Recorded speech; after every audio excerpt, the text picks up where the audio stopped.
Саламатсыңдар ма, балалар? Бүгін біз 4-ші сыныптың қазақ тілінің 76-шы сабағын өтетін боламыз. Балалар, біздің арнамызға міндетті түрде подписация батырмасын басып жазылуды ұмытпаңдар, себебі біздің арнамыздан қазақ тілінен басқа математика сабақтарын тегін оқып, өздеріңнің үй жұмыстарыңды жасап, түсінбеген тақырыптарыңды, сабақтарыңды қарап, өздеріңнің пәндеріңнің сабақтарын орындай аласыңдар, балалар. Енді балалар, бүгінгі сабағымызды бастайық. Сабағымыздың тақырыбы табиғатты қорғаймын, жатыс септік. Жатыс септіктің жалғауларын білемін, сөйлемнен жатыс септік жалғаулы сөздерді таба аламын. Бірінші бізде балалар 56-шы жаттығу жұмбақты оқып шешуін тап дейді. Қыста ғана болады, ұстасаң қолың тоңады. Одан кейін балалар қарамен жазылған сөздерге сұрақ қой, оның жалғауын тап, бұл сөз қай септікте тұр дейді.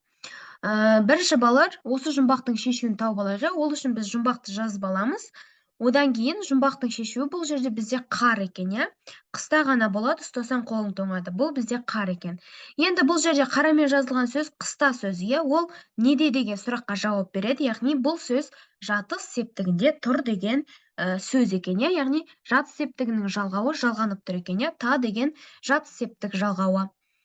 Енді балалар, қыста сөзінде бізде түбірі қыс, оған та жалғауы жалғанып тұр екен, иә? Келесі бізде 57-ші жаттығу мақал мәтелді оқып жатқа жаз дейді. Бірінші, балапан ұядан не көрсе, ұшқанда соны іледі. Екінші, ерлік білекте емес, жүректе. Жатыс септігіндегі сөздердің астынсыз оларға сұрақ қой дейді.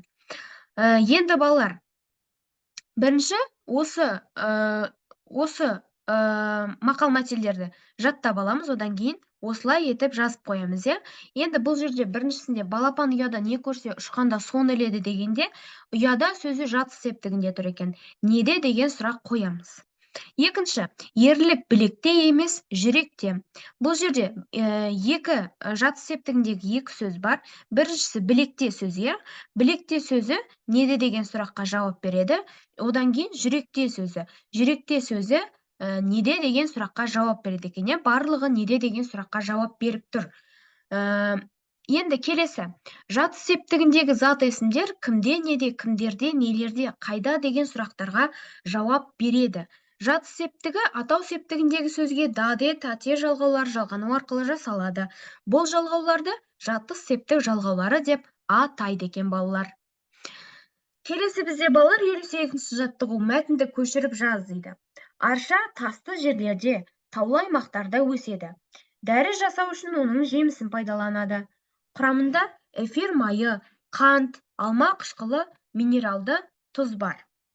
Одан кейін балалар мәтінге ат қой дейді. Жатыс септігіндегі сөздер сөйлемнің қай мүшесі болып тұрғанын анықта дейді. Енді балалар, біз бұл мәтіннің атын біз арша деп қоямыз, иә? Енді осы мәтінді көшіріп жазып алайық. Осылай балалар мәтінді көшіріп жазып аласыңдар. Одан кейін жатыс септігіндегі сөздер сөйлемнің қай мүшесі болып тұрғанын анықта дейді. Бұл жерде балалар жатыс септігіндегі сөздер жерлерде, аймақтарда, құрамында деген сөздер, иә? Бұл сөздер сөйлемде тұрлаусыз мүшенің рөлін атқарып тұр екен, балалар.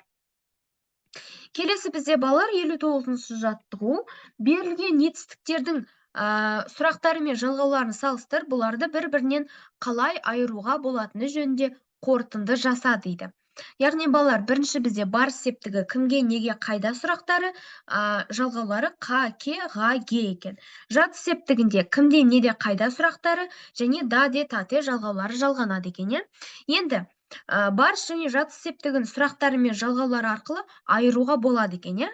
Яғни барыс септігі кімге, неге, қайда деген сұрақтарға жауап беріп, сөздерге қа, ке, ға, ге жалғаулары жалғанады екен. Ал жатыс септігі кімде, неде, қайда деген сұрақтарға жауап беріп, да, де, тате жалғаулары жалғану арқылы жасалады екен, иә? Осы арқылы екеуінің айырмашылығын байқауға болады екен, балалар.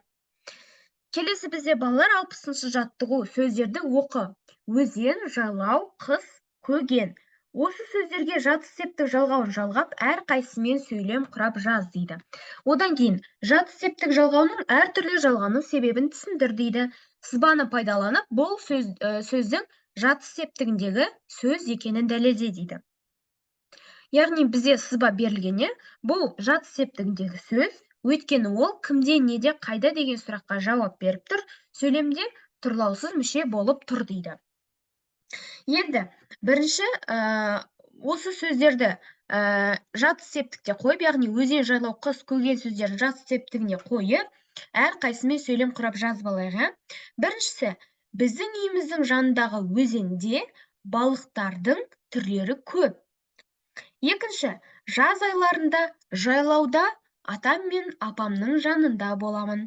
Үшінші, маған қыста қармен ойнаған қатты ұнайды. Төртінші, Аслан көгенде лақтардың байлаулы тұрғанын көрді. Енді балалар жат септік жалғауларының әртүрлі жалғану себебін түсіндір дейді. Яғни балалар, мысалы, өзенде дегенде оған жат септігінің де жалғауы, жайлауда дегенде жат септігінің да, қыста дегенде жат септігінің та, көгенде дегенде жат септігінің де деген жалғаулары жалғанып тұр.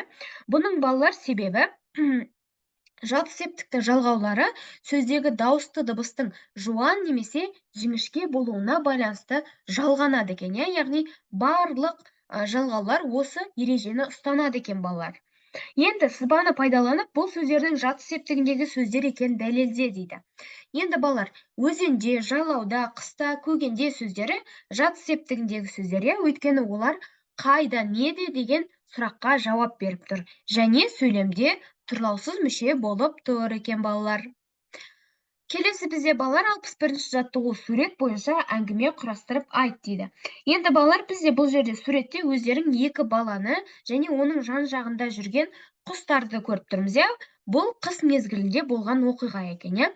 Осы бойынша біз әңгіме құрастырып айтуымыз керекпіз. Мысалы, бүгін біз сыныптасым Қайнармен бірге далаға ойнауға шықтық. Дала аппақ қар екен. Күн сондай жылы болып тұрды. Содан біз далада ағаштың жанында шырылдап жүрген құстарды көрдік. Оларға қамқорлық жасайық деп біз ұя салдық. Ұяны үлкенірек қылып салдық, себебі құстар өте көп болды. Мен үйге кіріп бір түйір нан алып шықтым. Нанды ұяның ішіне салып қойдық. Біраз уақыттан соң ұяға құстар қаптай бастады. Олар нанды өздерінің балапандарына беріп жатты. Осындай балалар біз әңгіме құрастырдық. Осымен балалар, біздің бүгінгі сабағымыз аяқталды. Міндетті түрде подписаться батырмасын басып, біздің арнамызға жазылуды ұмытпаңдар. Біздің арнамыздан балалар қазақ тілі математика сабақтарын өздерің тегін оқып, үй жұмыстарыңды жасап, түсінбеген тақырыптарыңды қарап, сабақтарыңды оқи аласыңдар балалар. Келесі кездескенше балалар, сау саламатта болыңдар. Сендерге сабақта сәттілік тілеймін.